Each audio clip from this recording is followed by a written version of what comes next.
and Homa Bay counties are trailing in the ongoing voter registration exercise that has so far registered over 1.3 million new voters nationwide. IEBC Acting CEO Moses Ledama Sonkuli says Siaya has achieved only 47% of its target, with 8 days left before the exercise closes. He urged leaders and the IEBC to intensify efforts to boost turnout. Sonkuli noted similar low turnout in Homa Bay, though Migori is performing better. We've had several discussions. We have had meetings this morning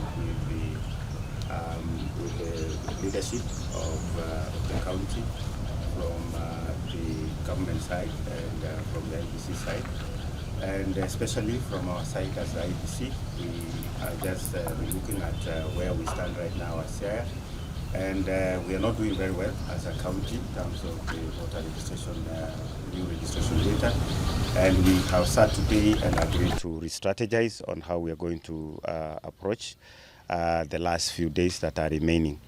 And one thing that is very clear is that we need a concerted effort from both the political leadership of Siaya and us as IBC to work together to reach out to as many people as possible, because what is coming out clearly is that though our teams are quite spread out there and are available at every ward, we still have a challenge with so many uncollected IDs that are lying out there.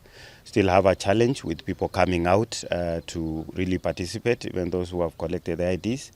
And therefore, we also have several young people who don't have IDs or coming to us with waiting cards. And we are therefore encouraging and just letting know the people of Siaya that as IBC, we have rolled out and even doubled our efforts to reach you as close as possible. Take advantage of the presence of our teams in every ward, take advantage of our communication, our schedules, so that then you can come and be registered as we go towards the end of the process in the next 8 days. So therefore, we have agreed, our team is now aligned, our team is rejuvenated, they are willing to take up the challenge, and we have representatives of the clerks, the voter registration assistants, the ICTs, the ROs are here, and the county elections manager, and therefore we have all aligned our thoughts towards achieving our targets, which is a little low right now. We are at 47%, and we have agreed that we want to push this to as high as 70% at least.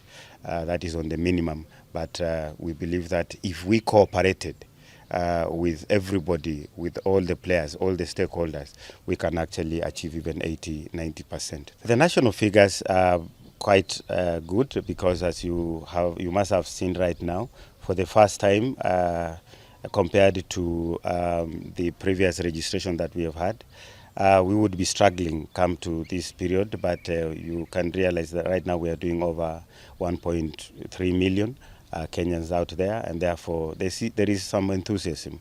There is a lot of encouragement from the kind of figures that are out there, and therefore that is why we are concerned that Siaya is not, Siaya needs to really pull up its socks. I was also in Homa Bay, and the same story is also replicating there. We need to really push that. I'm happy Migori is doing relatively well. I'm heading to Kisumu this afternoon to also see how they are how they are doing.